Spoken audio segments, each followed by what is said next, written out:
Votre attention s'il vous plaît. Cet élément est en lingala et en français. Contactez-nous pour savoir s'il est aussi disponible en la langue de votre préférence. Veuillez aussi noter qu'il est en audio uniquement, dépourvu de ce fait d'image originaire. Christ Equality Foundation, organisme international d'évangélisation, et sa rubrique « Pasteur et thème » vous présente cette vidéo, en accord avec le Dr Jean-Pierre Moubemka, ministre de l'Évangile éternel. Suivez-le tous les jours sur christequality.com et sur évangileéternel.com. Là, vous y trouverez de manière ordonnée tous ces enseignements disponibles en texte, en audio, en vidéo et en direct à notre web radio et télé. Surtout, ne partez point sans souscrire à l'une de nos chaînes YouTube qui correspond à votre version linguistique. Souscrivez s'il vous plaît. Tous les enseignements du Dr Jean-Pierre Moubemka sont disponibles sur christequality.com/jpmoubemka.html. Bonne édification au nom de notre commun Seigneur et Dieu Jésus-Christ. Amen. Seigneur, nous croyons à la grâce de Dieu. C'est pourquoi nous allons procéder à la conclusion de Jean chapitre 21 à partir du verset 1er jusqu'au verset 14. Nous préférons intituler cela la pêche d'adroite et les 153 poissons, parce que c'est le sommet le plus élevé de ce texte-là. La pêche du côté droit et les 153 poissons. Disons 153 gros poissons. Alors, la fois passée, on avait introduit quelque chose pour donner une pensée sur le problème des eaux par rapport au sec. Nous avions dit qu'il y a des moments à travers les Écritures où les eaux prennent le sens de ce qui est spirituel et que le sec prend le sens de ce qui est physique, charnel. Mais il y a aussi des moments où le sec prend le sens de ce qui est spirituel, c'est-à-dire de ce qui est repos, et les eaux prennent le sens de ce qui est charnel, ce qui est monde, ce qui est mort. Je ne pouvais pas trop me retarder là-bas, parce qu'il y a des notions telles que l'ange qui a placé son pied sur la terre et son pied droit sur la mer. Tout cela, ça a des sens que j'avais évoqué en passant la traversée de la mer. Cette mer dont il est question ici, la mer de Galilée, lors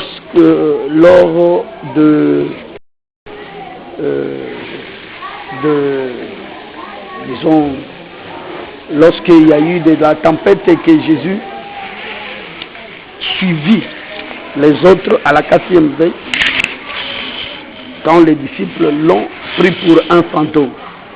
C'était dans Matthieu chapitre 14.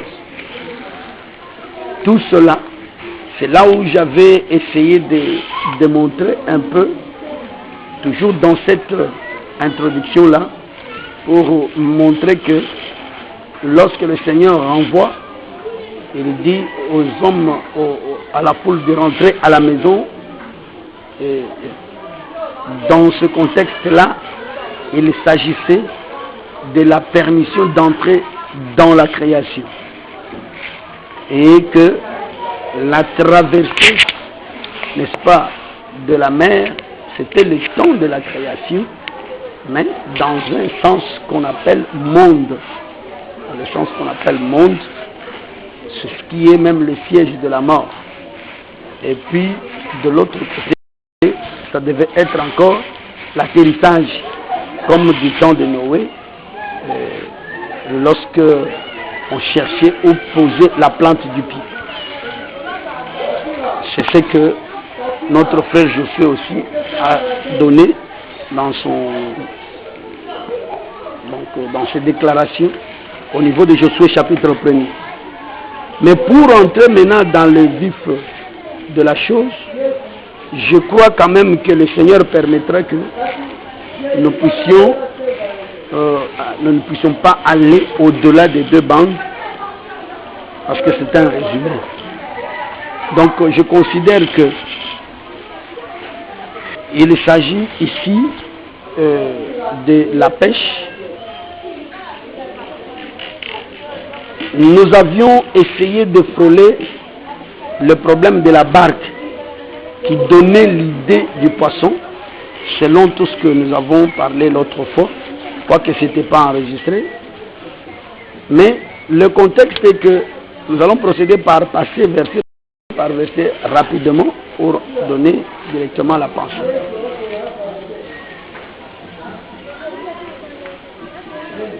Je suis attiré premièrement par le cadre. Après cela, Jésus se montra encore aux disciples sur les bords de la mer. Jésus se montra encore aux disciples sur les bords de la mer de Tibériade. Et voici de quelle manière il se montra. Ça, ce n'est qu'un exode qui annonce ce qui doit se faire. Je suis attiré par le terme encore.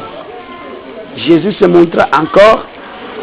Et je vais à la fin du texte. On dit c'était déjà la troisième fois que Jésus se montrait à ses disciples depuis qu'il était ressuscité des morts. Donc une problématique ici, une question qui se pose ici, c'est que tout ce que nous devons dire, ça doit être dans encore et aussi la troisième fois.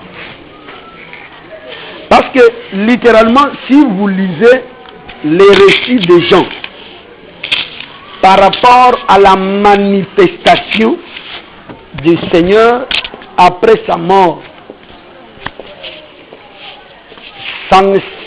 les deux choses ne seront pas facilement justifiées. Parce que dès qu'il est ressuscité, il a apparu à Marie. Il a apparu aussi à une équipe de disciples. Je parle du récit des gens, parce que chacun a son récit. Il a apparu à Thomas en particulier. Et puis, il a aussi apparu à ces gens ici, donc ceux que nous sommes en train de parler. Donc s'il faut voir ces apparitions, les chiffres peuvent compliquer. Parce qu'ici, ça paraît pour 4e fois. Mais on a dit que c'était la 3e fois. Celui qui dit que c'était la 3e fois, il a introduit le texte par dire que Jésus apparu encore.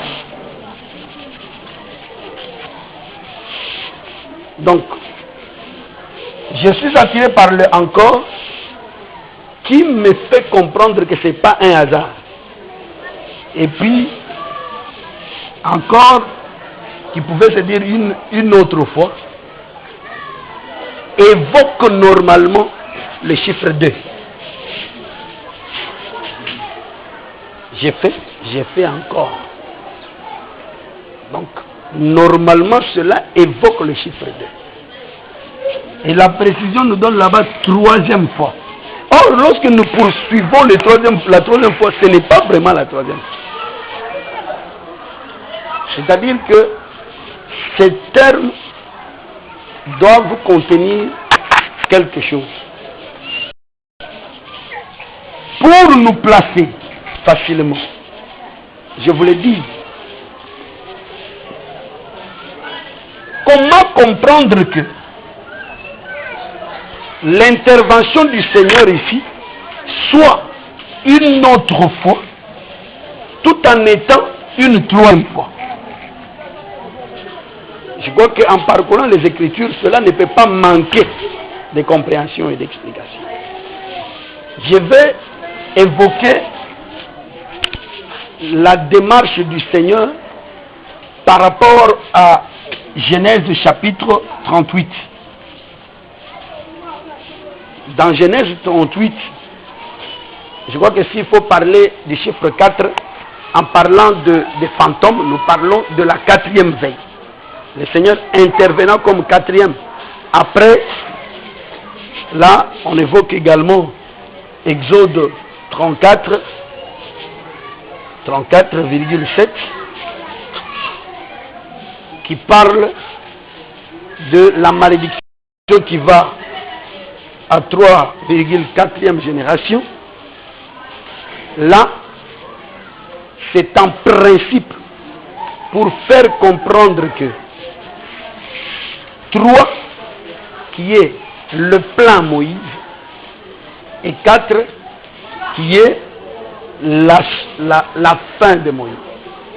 C'est-à-dire les 3 générations qui forment Moïse dans sa plénitude et la 4e génération qui est le corps ou la réalité sur Moïse.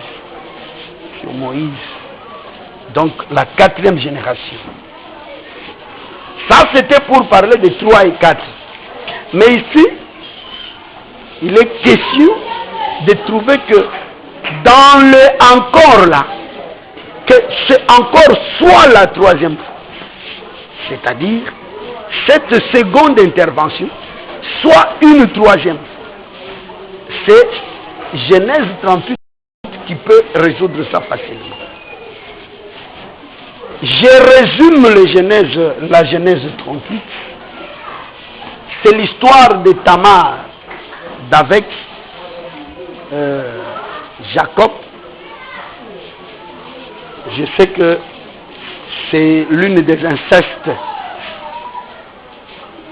L'histoire de Tamar nous raconte que papa Jacob, c'est Jacob? Non, c'est Judas, le fils de Jacob. C'est l'histoire de Tamar avec Judas. Papa Judas avait des fils. Les fils de Judas étaient un nombre de 3. Mais lorsqu'il y a eu à intervenir pour arriver à donner la postérité,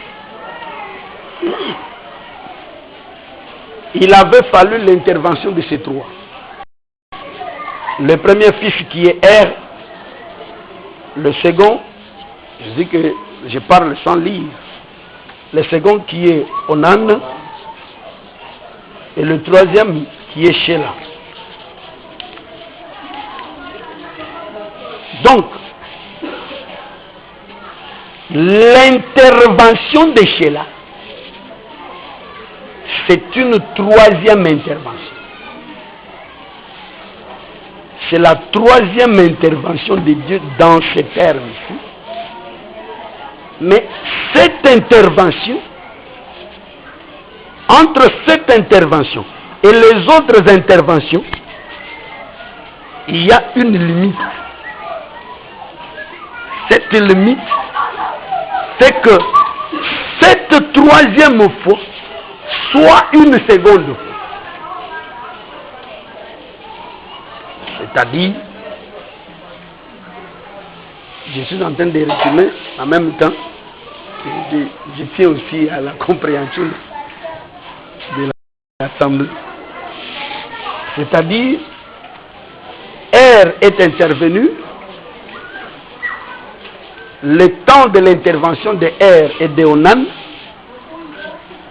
selon le contexte de notre thème, c'est le temps où les disciples ont travaillé eux-mêmes pendant la nuit. Nous avions déjà aussi soufflé un peu de cette nuit-là. Donc, le temps où on n'a pas produit, la pêche n'a rien donné.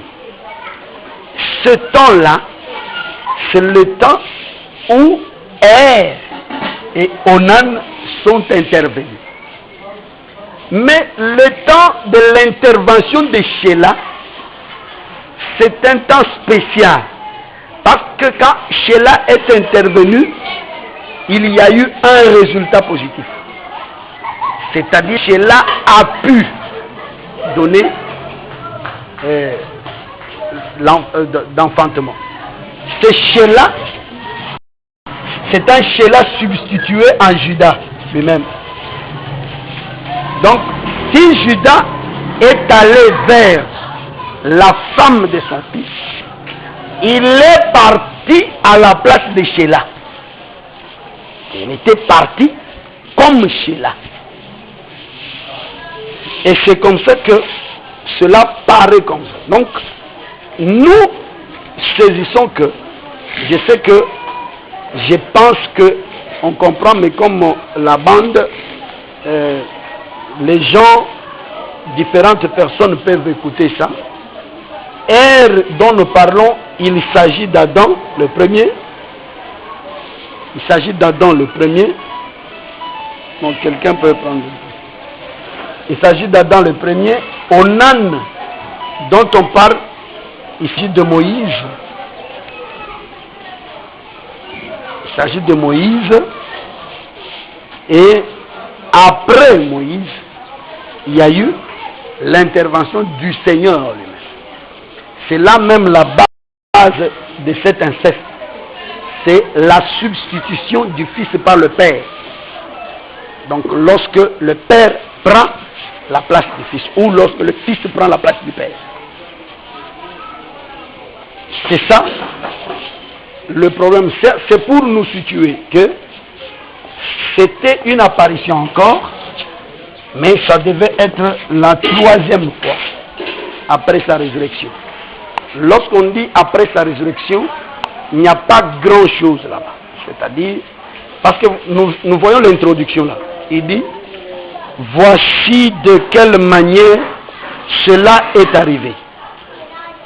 Dans l'histoire là, on n'a pas parlé de la résurrection. Comme ça, clair.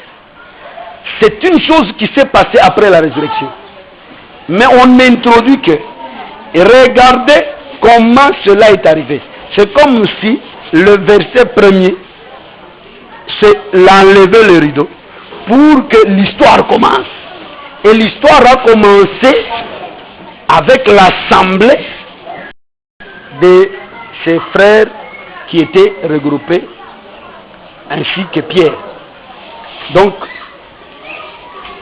j'ai voulu d'abord faire saisir que, au niveau du cadre de ce qui se raconte ici, on doit se situer entre cette intervention du Seigneur, qui est venue comme une seconde fois par rapport au langage de l'Alliance, mais qui en réalité est venue comme une troisième personne. Nous pouvons ajouter, virgule, une quatrième personne en termes de quatre. Parce qu'en voyant l'analyse, en considérant comme Jésus a apparu, à partir du verset, nous sommes dans le Jean chapitre 20, à partir du verset 11, on dit pendant ce temps, Marie se tenait dehors dans près du tombeau. Il pleurait, tout en pleurant tout ça, et puis elle vit deux anges vêtus de blanc. Donc, si nous lisons, il a même appelé le Seigneur Rabouni, ce qui veut dire maître au verset 16. Il l'a vu. Et Marie de Magdala faisait partie des disciples, parce qu'elle était aussi disciple. Elle a fait suivi Jésus. Il a vu. À partir du verset 19 du chapitre 20, il y a encore une apparition. Le Seigneur s'est présenté. À partir du verset 24, alors que Thomas n'était pas là, le Seigneur est intervenu encore pour vous. Et au chapitre 21, le Seigneur intervient encore. Donc, s'il faut suivre littéralement, cette intervention est la 4e intervention. C'est pourquoi il faut rester dans le cadre de la chose pour parler de la 3e fois, qui n'exclut pas la 4e fois de l'intervention du Seigneur. Voilà ce qui s'est passé. Donc, si nous avons intitulé cela, parce que nous nous résumons, comme on l'a dit, nous avons préféré intituler cela « La pêche d'adroite », c'est parce que c'est vraiment le nœud de la chose. Le verset qui suit dit « Simon, Pierre et Thomas, appelé Didyme, Nathanaël de Canaan en Galilée, le fils de Zébédée, et 2 autres disciples de Jésus étaient ensemble. Simon Pierre leur dit, je vais pêcher. Ils lui dirent, nous allons aussi avec toi. Et ils sortirent et montèrent dans une barque. Et cette nuit-là, ils ne prirent rien. Donc, ce que nous pouvons nous poser comme question, c'est que quel est le sens de l'intervention de Pierre? Pierre intervient. Je m'en vais plus loin pour dire que est-ce qu'il n'y avait pas quelque chose qui avait motivé Pierre pour qu'il aille à la pêche dans la situation où il s'est retrouvé? Jésus venait de ressusciter et qu'eux étaient encore tremblants parce que en ce temps-là, ils n'avaient pas encore le Saint-Esprit. Mais qu'est-ce qui pouvait pousser Pierre d'aller pêcher? Je vois ça dans les paroles de Jésus. J'enjambe un peu pour voir que au verset 5, Jésus leur dit, enfants, n'avez-vous rien à manger? C'est-à-dire que ce qui a poussé normalement Pierre d'aller à la pêche, c'était la famine. Il manquait à manger. Donc, le temps ici, c'est un temps de famine. Un temps où ils n'ont rien à manger. C'est pourquoi il prend le courage. C'est quelque chose qui a été suscité en lui. Lorsqu'on dit Pierre, une autre écriture dit qu'il y a quelqu'un qui crée le vouloir et le faire. Lorsque l'homme croit que c'est lui, en réalité, et au fond, c'est toujours l'Éternel qui arrange ces choses. Alors, nous disons que une autre notion qui va nous aider d'avancer facilement, c'est que par rapport à la ligne de temps, la face ici de Christ, c'est une face qui emballe tout le temps de l'Ancienne Alliance. Donc la facette ici, c'est une facette qui emballe tout le temps de la première Alliance. Parce que le Seigneur, vivant cet état de choses, donc vivant dans la chair humaine, était en train de répéter l'ancienne alliance. Les termes qu'il utilise de mutité ou de parabole, c'est-à-dire le langage qu'il utilise, ce sont des langages qui expliquent le langage, la prédication du matin. La prédication du matin. Et donc, Jésus l'a répété. Et Dieu a voulu que cela soit exprès parce que c'est Dieu qui a permis que il puisse naître dans la loi, pendant la loi, selon le témoignage de Paul. Alors, les choses que nous pouvons dire depuis qu'il a paru, je sais encore dire ceci. Par rapport à 1 Samuel chapitre 28, je crois, 1 Samuel chapitre 28. Lorsque nous expliquons le Dieu qui monte de la terre, nous disons, comme Jésus aussi l'avait confirmé, que ce qu'on appelle résurrection, c'est aussi la naissance.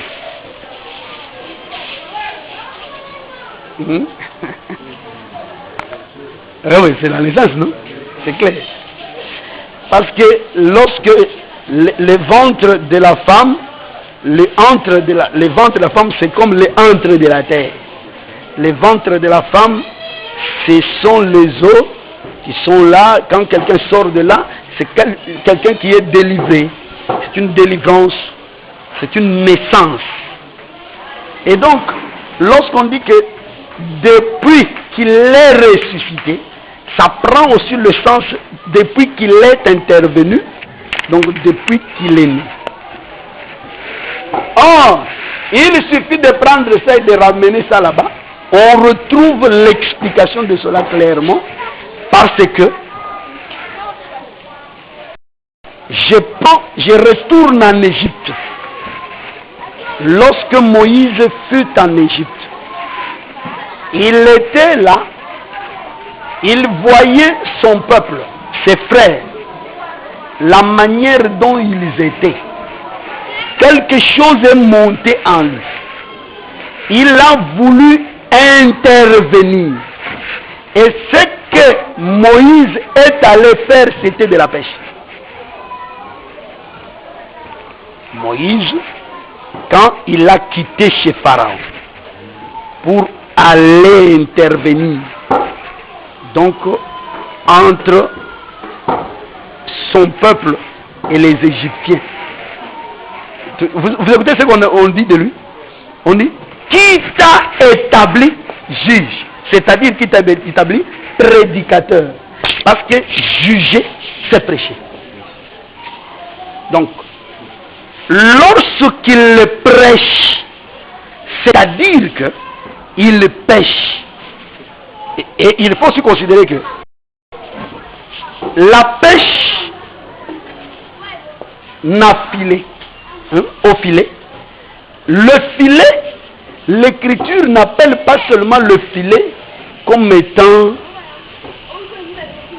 dans le terme peut-être de la parole ou la prédication, mais c'est aussi le royaume. Et le filet, je ne crois pas qu'on peut ne pas comprendre que le filet lui-même, c'est une personne. Alors, ce que Moïse fait, nous comprenons que le courage, à cause de la famine, le courage qu'a eu l'homme de Dieu, en tant que membre de l'assemblée qui était là. Et si je voulais souligner que c'est vrai que le nombre de disciples réunis, parce qu'on s'est posé aussi cette question l'autre fois, mais il y avait beaucoup de disciples. Pourquoi cette affaire, le contexte de cette affaire nous amène seulement au niveau des 7 disciples? Parce que l'écriture a pris soin de compter ces gens. Il dit tel et tel, et puis les 2 disciples, 2, et puis il ne s'arrête pas. Il dit les fils des Zébédée, nous savons qu'ils sont 2, et puis ils ajoutent aussi et les 2 autres disciples. Donc l'écriture elle-même nous poussait à faire le calcul pour trouver qu'ils étaient au nombre de 7. L'assemblée qu'ils forment ici, c'est vrai qu'ils forment une assemblée qui représente Israël, mais cet Israël qui est représenté, c'est un échantillon qui représente les enfants de Dieu. C'est pourquoi il y a le problème du chiffre 7. Ce n'est pas un problème difficile parce que nous avons vu Samson au temps où il avait des cheveux tressés, les cheveux bloqués, tressés. Il a marché avec le chiffre 7. Ce chiffre 7 de Samson, de sa chevelure, je voulais encore préciser bien. Samson avait cette tresse avant sa mort. C'est-à-dire, avant que la nuit ne se transforme en jour. En d'autres termes, avant la traversée du Jourdain. Il avait des tresses. Nous avons déjà expliqué que pour tresser, il faut prendre les cheveux à 3. Parce que si vous prenez les cheveux à 4, ça ne tient pas. Les cheveux à 5, vous ne paierez pas de tresse. Il faut nécessairement prendre la botte là et la scinder en 3 pour entrelacer cela. C'est alors que on peut faire la tresse. C'est-à-dire, ce qu'il portait sur sa tête, c'était la loi, les hommes et les prophètes, mais à l'intérieur de quoi il y avait la notion du chiffre 7.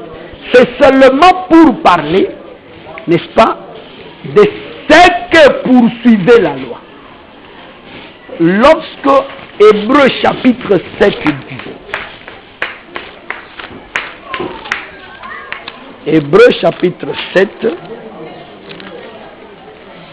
si donc la perfection avait été possible par le sacerdoce lévitique, cela veut dire quoi? Pendant le sacerdoce lévitique, on était à la recherche de la perfection.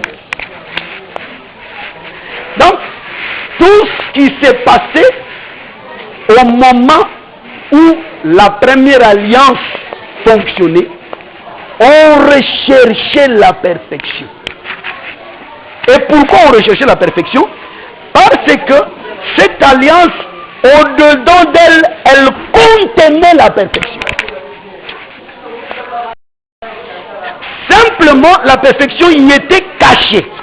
Et quand la perfection est cachée, on parle de la nature divine, de la nature d'Abraham. C'est-à-dire, comment on peut comprendre sur la terre que telle personne a atteint la perfection?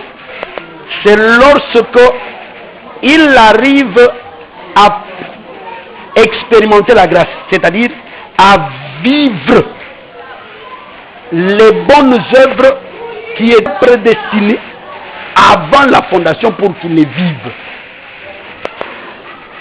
Ce qui sépare le temps de la perfection du temps d'avant, c'est que avant la perfection qui est la 7e année, avant la perfection, on ne pouvait pas vivre donc les œuvres de la foi. Mais dans la perfection, on le vit. Et je crois que Philippiens résout ce problème en disant que ce n'est pas que j'ai déjà atteint la perfection. Mais tout de suite après, il dit, nous tous qui sommes parfaits. Donc la perfection, c'est un chemin, et la perfection, c'est aussi un objectif à atteindre. Et donc, nous voulions seulement dire que le chiffre 7 des disciples spécifie que il s'agit d'Israël, mais Israël c'est quoi? Israël c'est la race élue de Dieu par rapport à toutes les nations. Cet Israël élu était la représentation de toute la race d'Abraham. C'est ainsi que ils furent ainsi choisis. Nous avons expliqué comment est-ce que l'homme de Dieu, Pierre, intervient pour dire que je vais pécher. Ce n'est pas sans motivation. La motivation, nous avons dit que c'était la famine. Constatant qu'il n'y avait pas de famine et qu'il y avait des famines, c'est-à-dire qu'il n'y avait rien, il est allé pour pouvoir pécher. Et nous avons dit que la pêche dont il est question, il s'agit, n'est-ce pas, de juger, du jugement qui est la prédication. Alors, c'est pourquoi nous avions dit que nous avons invoqué Moïse en Égypte, son intervention, lorsqu'il intervient. Et cela est pareil aussi, n'est-ce pas, on peut distinguer ça, différencier ça, disons, on peut comparer ça aussi à l'intervention de Moïse en tant que la loi. Parce que quand Moïse est intervenu du temps, donc le temps où je situe là, la loi n'était pas encore donnée. Mais c'est aussi l'image de l'intervention de la loi. C'est-à-dire de l'intervention sur Sinaï. Alors, si nous pouvons avancer avec le verset, il dit, ils sortirent et montèrent dans une barque, et cette nuit-là, ils ne prirent rien. La nuit, on en a déjà beaucoup parlé. Donc, je voudrais toucher presque le problème de la barque. Ils sont entrés dans la barque et à partir de là, ils ont commencé à prêcher. Remarquez ça. Quand ils sont entrés dans la barque, ils n'étaient pas sur le sol meuble. Ils étaient sur, n'est-ce pas, les eaux. Donc, en tout cas, je n'ai pas vu l'écriture évoquer d'autres barques. Mais je vois la barque où eux sont entrés. Ils sont entrés exerçant cette œuvre de prêcher. Ici, je voudrais étendre un peu plus la vision. J'ai le temps où d'abord, la barque dont il est question, nous avions fait le parallélisme pour faire comprendre que la barque, c'est un bateau qui est à l'image, n'est-ce pas, du poisson, qui, à la vérité, veut dire l'incorruptibilité. Mais qu'est-ce que cela veut dire, pratiquement? Qu'est-ce qu'il peut faire? Parce qu'Israël était tout... humain comme tous les humains. Il suffit de consulter Ézéchiel chapitre 15, Ézéchiel chapitre 16. On voit que ce qui différencie Israël des autres humains, c'est simplement une seule chose, le choix de Dieu. En tout cas, à part le choix de Dieu, il n'y a pas de différence. Israël est une nation comme toutes les nations, diabolique comme tous les diaboliques. Mais le choix que Dieu lui a fait, cette mise à part, cet acte de le mettre à part, c'est ce qui l'a rendu spécial. C'est-à-dire le programme de Dieu sur lui, la pensée de Dieu sur lui. Cela, c'est ce qu'indique, parce que cette pensée de Dieu sur Israël et pour Israël rend Israël intouchable, rend Israël invulnérable. Remarquez ça, le prophète Balaam, lorsqu'il fut envoyé par Balak, il arrive et Balak demande à ce qu'on maudisse Israël. Balaam était incapable de le faire à cause de la pensée sur le peuple. Ce qui a rendu Israël incorruptible, c'est-à-dire immortel, c'est simplement les promesses de Dieu. C'est-à-dire Romains chapitre 9, si on peut lire ça un peu rapidement, Romains 9,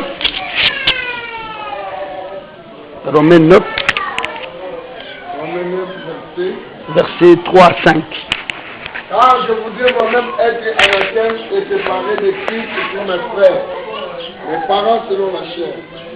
Ils sont Israël, à qui appartiennent l'adoption, la gloire, les alliances, la loi, le culte et les promesses.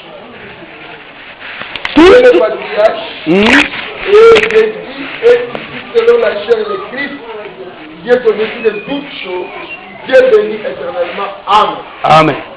Et donc, voilà ce qui fait d'Israël intouchable.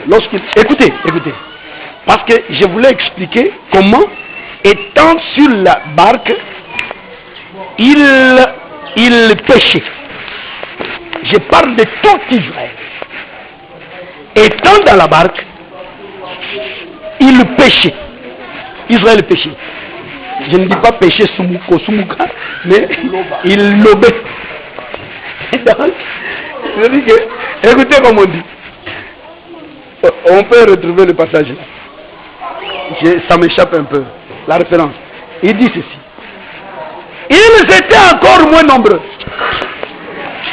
marchant d'un lieu à l'autre, lorsque l'Éternel dit, ne touchez pas, c'est où est là de qui? Mes prophètes. C'est une notion très capitale lorsqu'on sommes sans retrouver la référence. Donc, cette chose-là, c'était l'échantillon de tout Israël. Dès que Dieu choisit Israël, le met à part. La vision prophétique dit, Israël c'est un prophète.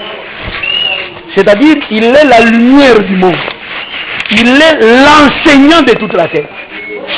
Le fait qu'il soit choisi, c'est-à-dire le fait qu'il soit dans la barque, cela veut dire il est le prophète. Parce que sur les eaux où il était, c'est le monde entier. Il était sur les eaux, en train, n'est-ce pas? Il n'était pas englouti dans les eaux.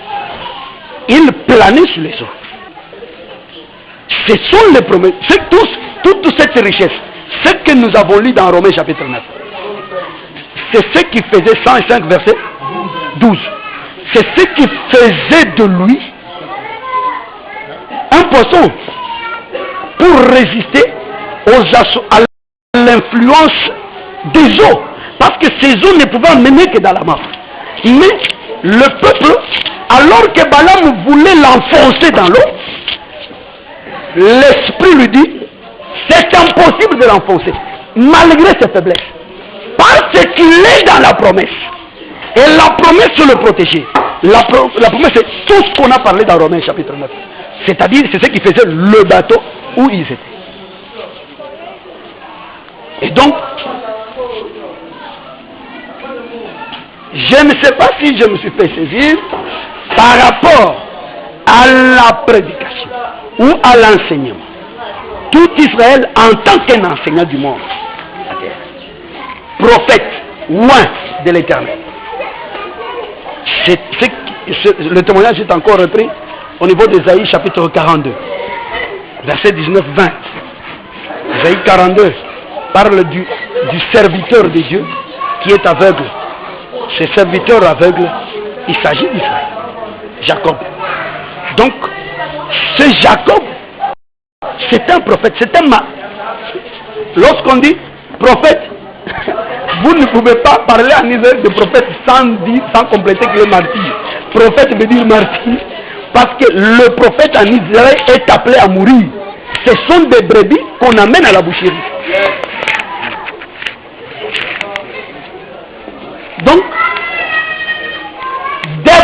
temps anciens, Israël fut un enseignant de la terre.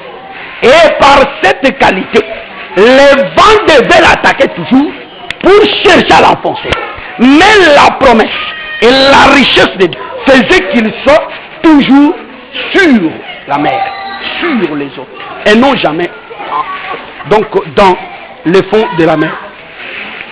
Donc là, j'ai simplement voulu expliquer pourquoi l'Écriture dit ils entrèrent dans la barque et cette nuit-là ils ne prirent rien. Prirent rien, c'est parce qu'ils péchaient et ils ne prirent rien. C'est ça que veut dire. Je suis en train de vouloir emprunter un peu ça. Lorsqu'on parle des alliances, nous, c'est ce que nous exploitons un peu dans le truc ici. Nous disons les alliances sont seulement l'alliance avec deux bouts. C'est-à-dire, puisque l'alliance c'est le parler de Dieu, il y a ce que nous appelons, je suis en train de tricher un peu l'enseignement, parce que il y a un sous-thème où nous allons parler des conseils affectueux d'un ami. Le conseil affectueux d'un ami veut seulement parler de la prédication. Ah, c'est pourquoi j'ai dit que le thème soit la pêche. Au lieu de dire la pêche miraculeuse, on dit la pêche d'adroite. D'adroite. Et son résultat qui est 153 gros poissons. La pêche d'adroite, vous voyez, ici, lorsqu'on dit est, c'est-à-dire le matin. Ici, lorsqu'on dit le soir, c'est l'ouest.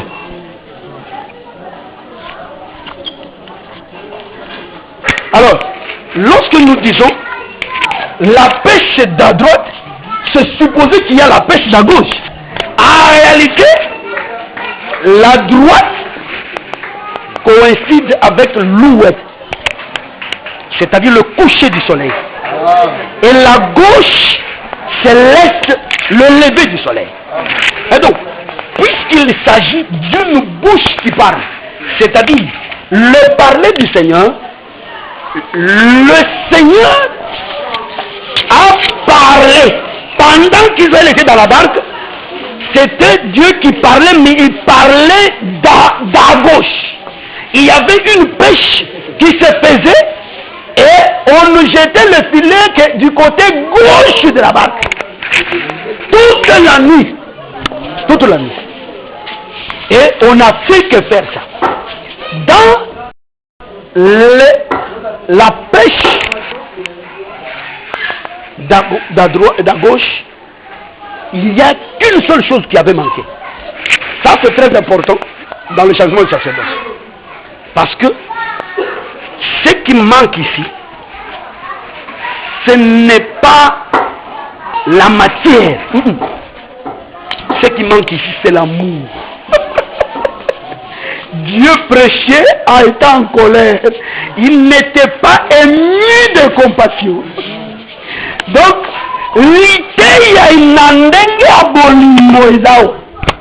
donc ici, ce qui s'est révélé ici, c'est l'amour. C'est la même prédication qui se prêche maintenant avec amour. Jésus s'est retrouvé devant la foule comme ça. C'est Matthieu combien?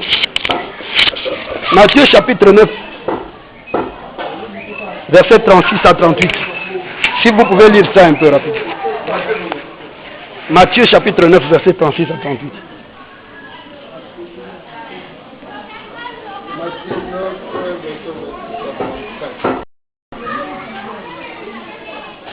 Verset 36 à 38. Voyant la foule, il fut ému de compassion pour elle, parce qu'elle était languissante et abattue comme des brebis qui n'ont point de berger. Alors il dit à ses disciples, la moisson est grande, mais il y a peu d'ouvriers. Priez donc les maîtres de la moisson d'envoyer les ouvriers dans sa moisson. Voilà. Là, il y a aussi beaucoup de choses là-bas. Nous ne saurons pas les faire les détails. Mais la prière là, la prière évoque le Jourdain. Lorsqu'il dit la moisson, et qu'est-ce qui lui a poussé de faire ça? C'est l'amour. Avec le dessin ici, je peux l'expliquer facilement. Lorsque Jésus est venu, il a trouvé, je ne suis pas encore là-bas dans notre texte, je parle d'abord du texte qu'on vient de lire. Lorsque Jésus est venu, il a trouvé le peuple comme des brebis qui n'avaient pas de berger. C'est la vérité. Il n'avait pas de berger. Donc, maintenant, il vient. Donc, il a eu compassion pour que le berger soit établi. Il dit, la moisson est grande. Il y a peu d'ouvriers. Peu d'ouvriers. C'était combien?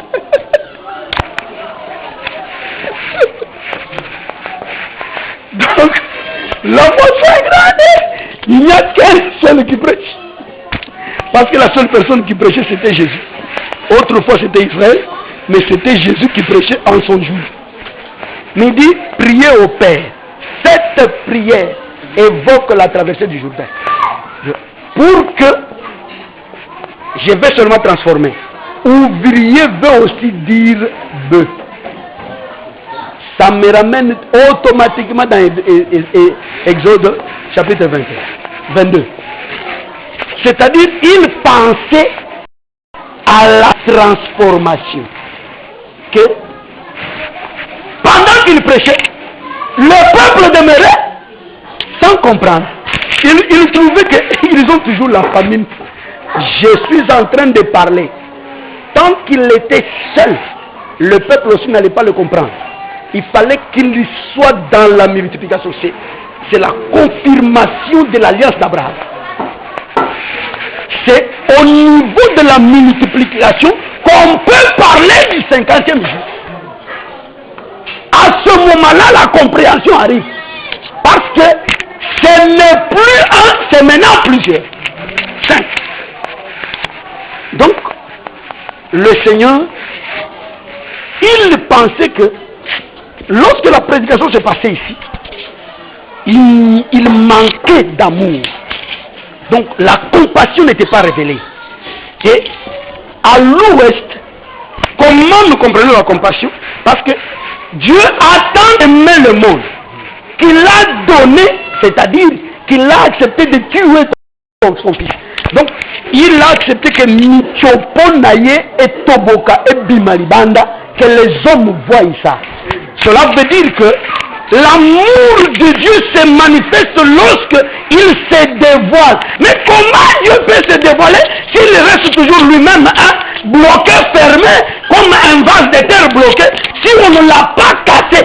Il fallait qu'il traverse le Jourdain pour que la multiplication se fasse et que les hommes le voient clairement comme ça. Donc, c'est là l'amour de Dieu. L'amour de Dieu.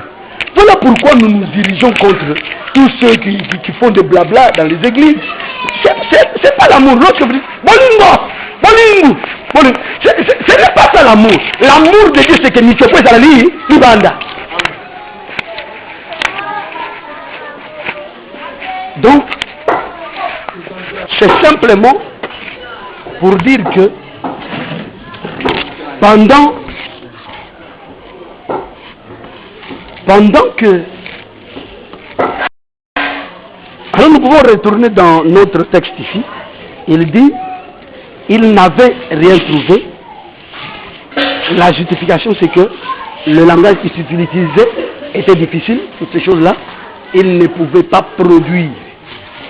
Si nous retournons dans Genèse 38, ni Er, ni Onan ne pouvaient pas produire. Ils pouvaient produire. Or, au niveau de Sheila, il y a un miracle.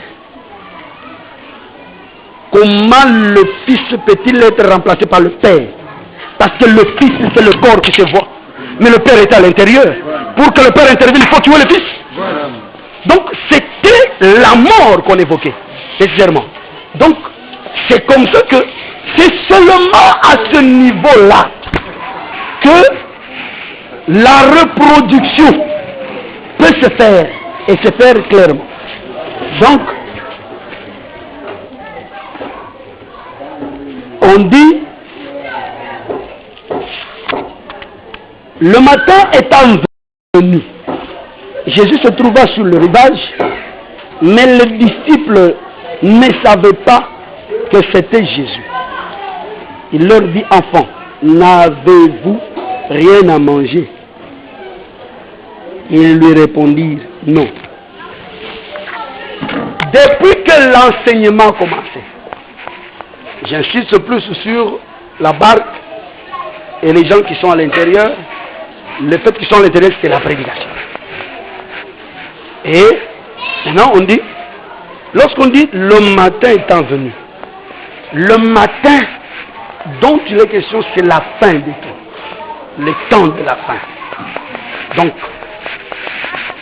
tout ce que Jésus a répété ici, qui est l'ancienne alliance, devait arriver à sa fin. Donc ici, le matin ne veut pas dire le temps de la loi, normalement.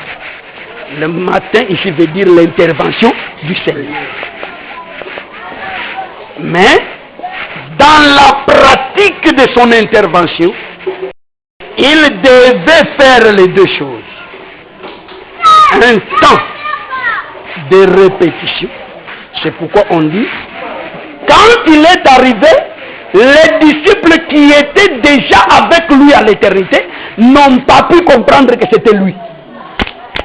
Parce que toute la nuit, même un sorcier, si il est en train de chercher, il vend ses arachides, il ne trouve pas de jeu, il peut dire, ah, Nzambe Nangai. Tout le monde se souvient de Dieu lorsqu'il est dans la douleur. À la vérité, même en disant Nzambe Nangai, même s'il pense à ses totems et ses démons, Dieu dit qu'il est à la recherche du vrai Dieu. Ça c'est la combinaison d'Ecclésiaste chapitre 3, 11 d'avec Actes des Apôtres chapitre 17, verset 25, on descend jusqu'au verset 27. 3, 11. 17, 25 à 27. Donc,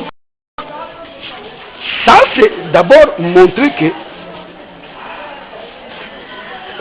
pendant qu'ils étaient la nuit là, faisant les pompages,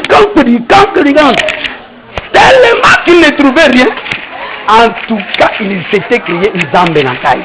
Je suis très triste. C'est-à-dire, ils cherchaient l'intervention du Seigneur. Même sans le dire, ils étaient en train de... C'est pourquoi il paraît, mais ils ne le comprennent pas, que la personne que nous cherchions, c'est celui-ci. C'est comme ça que nous arrivons au point où il lui aussi constate la même chose. Vous n'avez rien à manger. Oui? Ils disent oui, nous n'avons rien à manger. Nous sommes en train de faire, je ne sais pas quoi. Je ne sais pas comment typifier ça, parce que le type ne vient pas directement. Mais du moins, ça veut dire que pendant tout ce temps-là, on faisait semblant de manger. Mais on ne mangeait pas. Je peux donner un verset pour qu'on comprenne qu'on ne mangeait pas.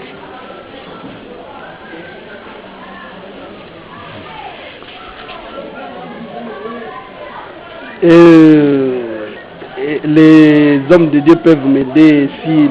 Voilà, je l'ai trouvé moi-même. C'est le verset 17 de Proverbe 20. Si on peut lire ça. Proverbe 20, verset 17.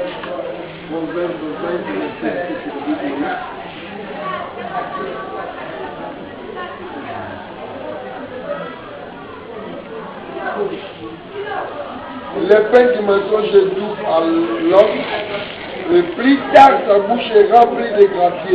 C'est un mensonge. C'est-à-dire que tout ce qu'on mange là, c'est quoi?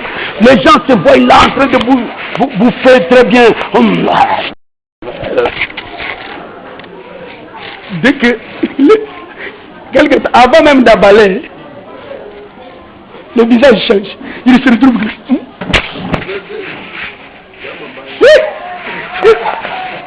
Ce n'était pas du pain. Nous croyons que c'était du pain, mais c'était du sable. C'était du sable. Tout ce temps-là, il n'y avait rien qu'il mangeait. Mais il faisait semblant comme s'il mangeait. La famine était grande dans le pays. Et il n'avait rien avec eux. Alors, le Seigneur dit, et eux-mêmes ont confirmé qu'ils n'ont rien trouvé, malgré leur pompage, c'est-à-dire, et les étés, si nous pouvons ramener ça au niveau de la promesse divine, on comprendrait que comment est-ce qu'il y a eu l'évolution de la promesse de la venue du Messie. Parce que Dieu a commencé à promettre la venue du Messie dès le matin, d'un et d'un. Ça a marché jusqu'à se concrétiser davantage. Les termes qu'ils utilisaient avant étaient un peu plus cachés.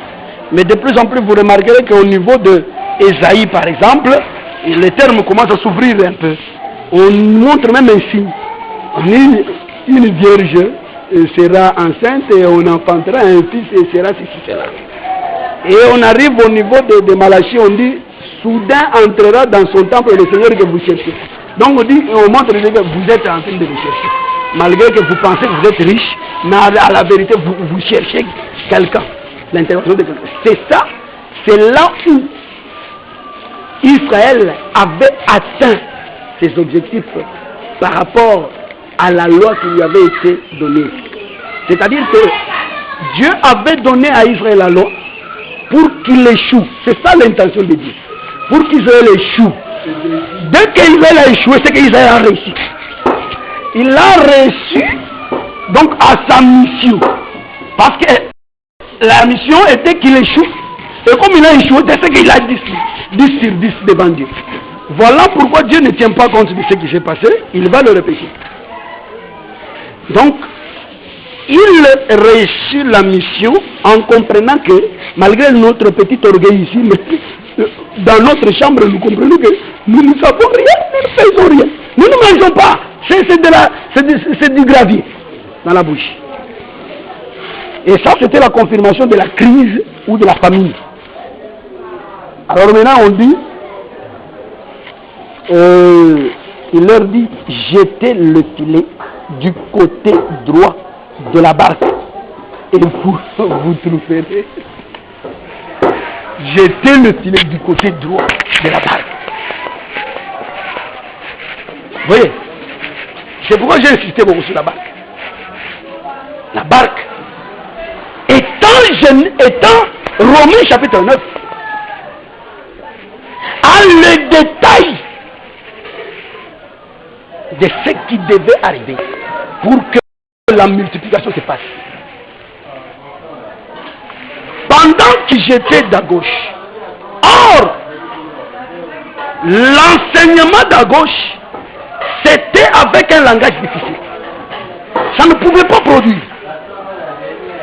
Et j'étais à droite, je suis très sûr.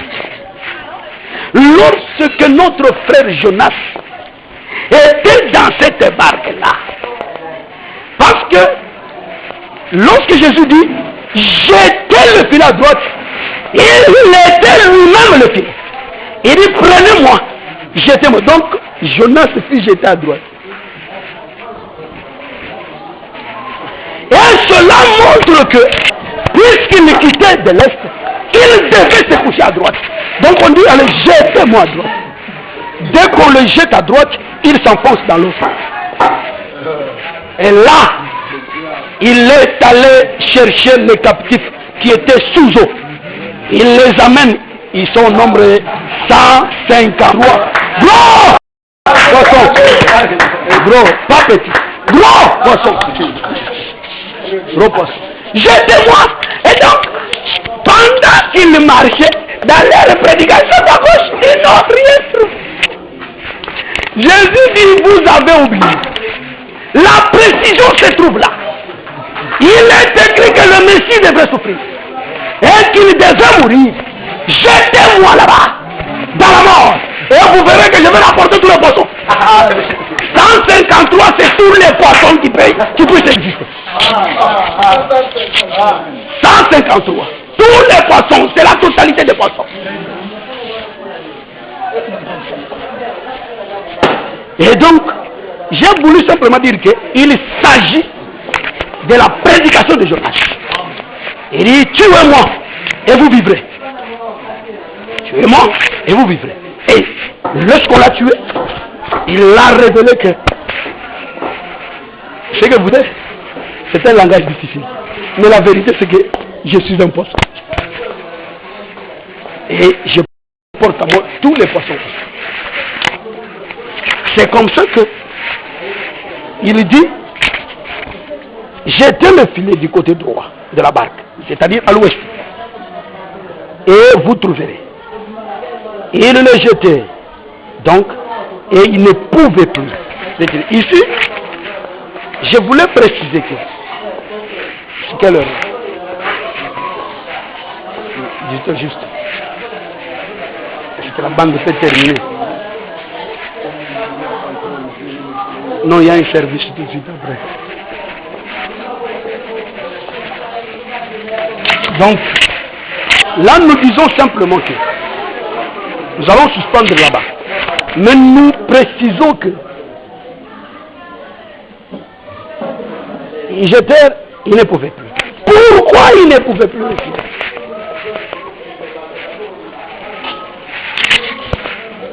Étant jeté ici, puisque c'est le résumé, l'œuvre de la croix, il n'y en a pas deux. C'est une seule fois que cela s'est fait. Mais comme on a jeté là, on devait retirer tous les poissons possibles. C'est-à-dire toute la race d'Abraham. Toute la race, quel que soit le temps de sa dispensation. C'est simplement cette mort-là de Jésus qui a fait tout. Cette mort de Jésus est allée libérer Israël. Israël étant bourru, il n'a pas compris que c'est la mort-là qui l'a libéré. Il disait, nous avions pensé qu'il allait nous libérer des Romains. Vous croyez que quand on dit Romains, ce sont les hommes là physiques. La puissance de Rome, ce n'était pas ces hommes-là qui sont des Romains. C'est un esprit. Si vous tuez les Romains physiques, vous n'avez pas tué Rome. Il viendra encore vous attaquer. Il faut d'abord le poursuivre là, à l'intérieur de la terre. Là, vous saisissez Rome. Ce qui fait le pourquoi de Rome. Dès que vous le brisez, la chair là, c'est fini. C'est fini. Et c'est la seule œuvre là de la croix qui est allée racheter et Israël, et les vierges sages, et les vierges folles. Donc toute la race d'Abraham, elle a été repêchée à partir de là. C'est ici le nez. Parce que le jet d'à droite, c'est la mort, c'est l'œuvre de la croix. Et c'est l'absolu de tous les temps. C'est donc cela. J'ai voulu qu'on suspende un peu là-bas pour d'autres services qui sont après cela. Alors, la quantité de poissons, tout ce qu'on peut dire, j'ai vu une grande foule, innombrable. Ce sont les ça se trouve dans les 153 poissons. J'ai vu que les gens, ils étaient vêtus, ça se trouve ici.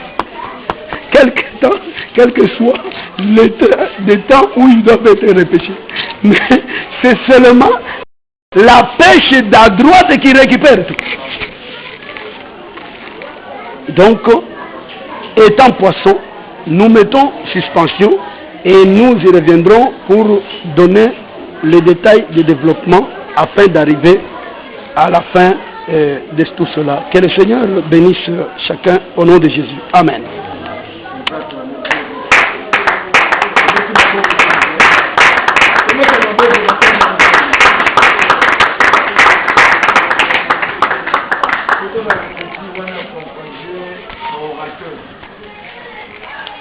Prenez.